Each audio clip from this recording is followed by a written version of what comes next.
صلی علی محمد وآل ایک سورہ فاتحہ 3 دفعہ سورہ توحید پڑھ کر تمام مومنین مومنات مرحومین تمام علماء تمام شہداء اپنے مرحومین کے لیے بانیان مجلس کے مرحومین کے لیے استاد سید سبت جعفر شہید عالم حسینی پارا چنار کے فلسطین کے شہداء کو پڑھ کر من کو خلق کیا 3 چیزوں کی پیشکش کی، ایک عقل، ایک دین اور ایک حیا۔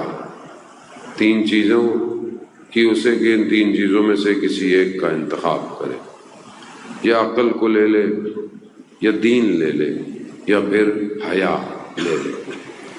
تو حضرت آدم نے عقل کا انتخاب کیا، کیونکہ جس کے پاس عقل ہو تو پھر ارشاد ہوا کہ دین بھی اسی کی طرف جاتا ہے اور حیا بھی اسی کے پیچھے جاتی ہے۔ جس کے پاس عقل ہو دین بھی وہیں جائے گا اور حیا بھی وہیں جائے گی۔ البتہ یہ 3 چیزیں کیوں امپورٹنٹ ہیں، کیوں ضروری ہیں، اور انہی کی کیوں خدا نے جو ہے وہ پیشکش کی، وہ گفتگو بہرحال اپنی جگہ۔ لیکن عقل ایک ایسی چیز ہے کہ جسے اللہ نے انسان کو دے کر اسے تمام مخلوقات سے افضل کیا۔ باقی مخلوقات کو اللہ نے عقل نہیں دی،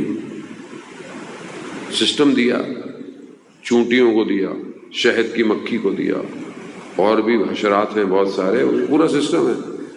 بہت سارے جانور ہیں، آپ حیران ہو جائیں گے۔ جہاں وہ مچھلیاں ہیں بعض دنیا میں جہاں پیدا ہوتی ہیں، واپس دوبارہ پانی ان کو کہیں بھی لے جائے، کتنا ہی فاصلہ کیوں نہ ہو، وہ واپس وہیں جاتی ہیں۔ کیسے ان کو پتہ چلتا ہے؟ راستہ ان کو کون دکھاتا ہے؟ سسٹم ہے۔ چونٹیوں کا سسٹم سٹرونگ ہے، ایک کے پیچھے ایک ملکہ، باقی کام کرنے والے سسٹمیٹک کام کرتے ہیں، اتحاد پایا جاتا ہے۔ ہر شخص اپنا کام کیسے ہو گیا؟ کسی یونیورسٹی میں پڑھ کے آئی ہیں؟ نہیں، اللہ نے جو انسٹال کیا ہے اسی پہ چل رہی ہے۔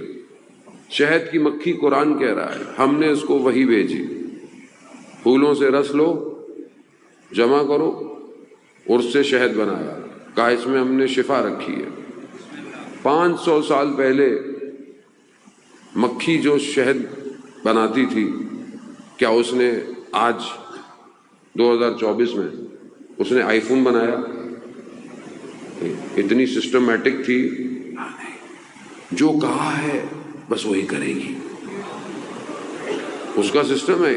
شعور دیا ہے ان کو بھی، ایک حد تک دیا۔ سورہ نمل میں آپ دیکھیں، پروردگار قرآن میں ارشاد فرما رہا کہ چونٹی نے اپنے لشکر سے کہا، چونٹیوں کے، کہ اندر چلی جاؤ، سلیمان کا لشکر آ رہا ہے، روند نہ ڈالے کہیں۔ تو قرآن کہتا ہے حضرت سلیمان مسکرائے ہیں، تبسم کیا کہ مطلب چونٹی بھی شعور، مگر ادراک، درک، یہ الگ ڈیفینیشن ہے کہ جسے قرآن کہہ رہا ہے وما ادراک ما لیلۃ القدر۔ درک کرنا، کمپیئر کرنا، اینالائز کرنا، یہ چونٹیوں کو، شہد کی مکھیوں کو نہیں دیا۔ سسٹم دیا، جو شہد کی مکھی کڑوا پھول سے رس لے کر آئے گی اس کے لیے نگہبان بٹھایا جو اس کو ختم کر دیتا ہے، لیکن اس کو درک نہیں دیا، انسان کو درک دیا، عقل دی، سوچے، تفکر کرے، دین دے دیا، میسج دے دیا، حلال حرام بتا دیا کہ آپ کرو جو کرنا ہے۔ اب آج کے ذہن میں آئے گا کہ پروردگار یہ بنایا ہے کیوں، اتنا سسٹم کہاں پھنسا دیا ہمیں؟ ایک جیسے ہی بنا دیتے، سب خود ہی کرتے، تو پھر حساب کتاب بیکار تھا۔ حساب کتاب وہی ہے جہاں پر اختیار ہے۔ اگر اختیار نہیں ہو، حساب کتاب نہیں ہے۔ خدا نے اختیار دے دیا انسان کو اور عقل دی کہ خود انالائز کرو کہ صحیح کیا ہے، صحیح کیا ہے، ڈھونڈو، تلاش کرو۔ تمہیں دی، رزق تلاش کرو، اپنے لیے راحت سکون زندگی کو بناؤ۔ پتھروں میں رہتا تھا انسان، آج اسکائی اسکریپرز میں رہ رہا ہے۔ وہ سسٹم ہے، انسان عقل سوچتا گیا۔ اسی لیے دنیا کا سسٹم اگر صرف دنیا ہو، عقل زائل کر دیتا ہے، عقل بلا دیتا ہے۔